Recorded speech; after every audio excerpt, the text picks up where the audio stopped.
आइए आज नजर डालते हैं गूगल के 2025 में लॉन्च हुए कुछ नए काफी दिलचस्प एआई एप्स और टूल्स पर। हाँ बिल्कुल, काफी हलचल है गूगल के एआई को लेके। हमारे पास जो जानकारी है वो गूगल के नए एआई प्रोडक्ट्स के एक ओवरव्यू लेख से ली गई है। इसमें आम लोगों और डेवलपर्स दोनों के लिए चीजें हैं, है ना? सही। गूगल कोशिश कर रहा है एआई को हर जगह लाने की। तो कोशिश रहेगी कि इन नए टूल्स की जो सबसे खास बातें हैं और ये क्यों अहम है उसे आसानी से समझें। तो चलिए शुरू करते हैं। हाँ करते हैं। सबसे पहले मुझे ये डॉपल ऐप बड़ा मजेदार लगा। सुना है ये वर्चुअल ट्राई ऑन ऐप है। हाँ वही है। आप अपनी पूरी बॉडी की फोटो अपलोड करते हैं। अच्छा। और ऐप दिखाता है कि कपड़े आप पर कैसे दिखेंगे। और सिर्फ दिखेंगे नहीं बल्कि हिलने डुलने पर कैसे लगेंगे इसका भी अंदाजा देता है। अरे वाह, ये तो ऑनलाइन शॉपिंग वालों के लिए बढ़िया है। रिटर्न कम होंगे शायद। बिल्कुल, यही इसका एक बड़ा फायदा है। ये सिर्फ एक फैंसी फैशन टूल नहीं है, ये जनरेटिव एआई का एक बहुत ही, आप कह सकते हैं, व्यवहारिक इस्तेमाल है। सीधा ग्राहक के काम आने वाली चीज। सही। अच्छा, अब कपड़ों से निकलकर जरा शिक्षा की तरफ चलते हैं। ये जेमिनाई फॉर एजुकेशन क्या चीज है? ये गूगल वर्कस्पेस के अंदर जेमिनाई एआई का एक स्पेशल वर्जन है जो खास तौर पर टीचर्स और स्टूडेंट्स के लिए बनाया गया है। तो इसमें क्या क्या है टीचर्स के लिए?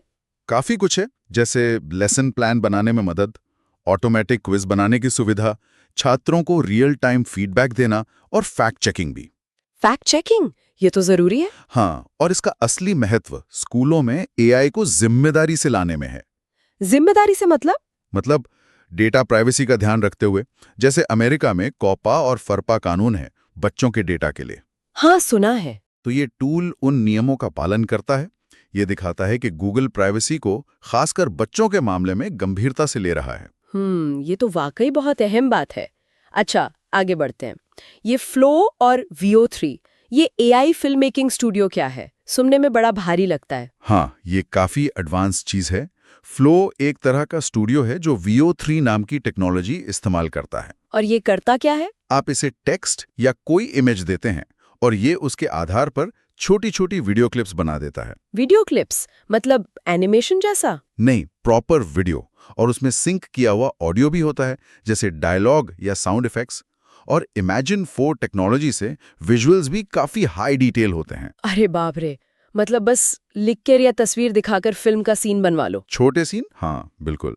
और यहीं पर एजेंटिक एआई का कॉन्सेप्ट आता है। एजेंटिक एआई, ये क्या होता है? एजेंटिक एआई मतलब ऐसा एआई जो सिर्फ जानकारी न दे बल्कि आपके लिए सक्रिय रूप से काम करे। जैसे फ्लो आपके लिए सिनेमैटिक क्लिप बना रहा है, एआई अब सिर्फ असिस्टेंट नहीं, क्रिएटर भी बन रहा है।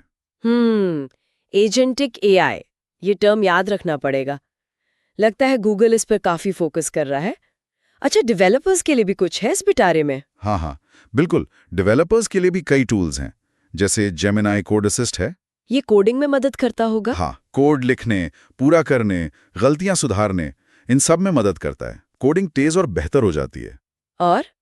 और एक है स्टिच, ये भी बड़ा कमाल का है।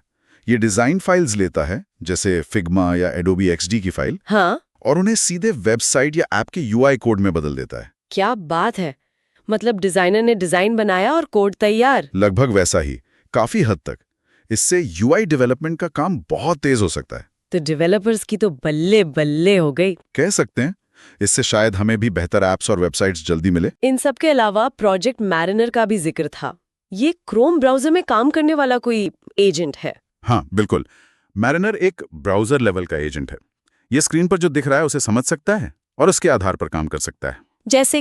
जैसे मान लीजिए आप कोई चीज ऑनलाइन खरीदना चाहते हैं तो ये पूरी प्रक्रिया में मदद कर सकता है, या कोई ऑनलाइन फॉर्म भरने में। अरे वाह, ये भी एजेंट एआई हुआ फिर तो। हाँ बिल्कुल, एआई आपके ब्राउजिंग के काम में सीधे तौर पर मदद कर रहा है। और गूगल सर्च में एआई मोड और जेमिनाई लाइव भी हैं, इनके बारे में थोड़ा बताइए। एआई मोड गूगल सर्च में एआई की मदद से ज्यादा बेहतर और कॉन्टेक्स्ट वाले जवाब देने की कोशिश है, और जेमिनाई लाइव ज्यादा इंटरैक्टिव है। इसमें रियल टाइम ट्रांसलेशन और स्क्रीन शेयरिंग जैसी क्षमताएं हैं। यानी बातचीत और जानकारी दोनों में एआई। सही। एक और टूल था नोटबुक LM मोबाइल ऐप, ये ऑडियो पॉडकास्ट बनाता है। हाँ, एक तरह से ये आपके नोट्स, डॉक्यूमेंट्स या PDF को स्कैन करता है और फिर उन्हें ऑडियो फॉर्मेट में बदल देता है। आप उन्हें सुन सकते हैं जैसे कोई आपके लिए उनका सार बता रहा हो।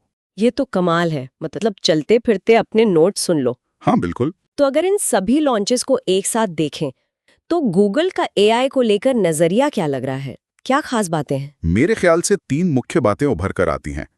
पहला, मल्टी मॉडल फोकस, मतलब ऐसा एआई जो सिर्फ टेक्स्ट नहीं बल्कि इमेज, वीडियो, ऑडियो सब कुछ समझ सके और बना सके। ठीक है। दूसरा, एजेंटिक एआई पर जोर, एआई जो सिर्फ रिएक्ट न करे बल्कि प्रोएक्टिव होकर काम करे, जैसे फ्लो और मेरिनर। और तीसरा, प्राइवेसी पर ध्यान, खासकर जब इन टूल्स को बड़े पैमाने पर लाया जा रहा है, जैसा हमने जेमिनी फॉर एजुकेशन में देखा। अच्छा, तो कुल मिलाकर इन सब का मतलब क्या निकल रहा है? गूगल एआई के साथ किस दिशा में जा रहा है? साफ है कि गूगल एआई को हमारे रोजमर्रा के जीवन के हर पहलू में, मतलब शॉपिंग, शिक्षा, कंटेंट बनाना, कोडिंग, वेब ब्राउजिंग, सब में इंटीग्रेट कर रहा है। हाँ, ये तो दिख रहा है। एआई अब सिर्फ बैकग्राउंड में काम करने वाला टूल नहीं रहा, ये एक एक्टिव पार्टनर, एक सहायक बन रहा है। ये लॉन्च दिखाते हैं कि एआई कितना ज्यादा सक्षम और हमारे डिजिटल जीवन का कितना अभिन्न हिस्सा बनता जा रहा है। बिल्कुल। और ये सोचना भी जरूरी है कि ये उपकरण हमारे जानकारी हासिल करने, कुछ नया बनाने और यहाँ तक कि एक दूसरे से बात करने के तरीकों को कैसे बदल देंगे। गूगल का मल्टी मॉडल और एजेंटिक एआई पर ये जो फोकस है, ये शायद भविष्य की एक झलक है। और यहाँ एक बड़ा सवाल भी उठता है। एक तरफ तो ये एआई एजेंट हमारे डिजिटल काम आसान करने का वादा कर रहे हैं, हाँ। पर क्या ये नई तरह की चुनौतियां भी लाएंगे? ये सोचना वाकई दिलचस्प है कि भविष्य में इंसान और एआई के बीच का ये जो तालमेल है, ये कैसा दिखेगा, खासकर तब जब एआई हमारे लिए खुद ब खुद फैसले लेने या काम करने लगेगा। ये सोचने वाली बात है।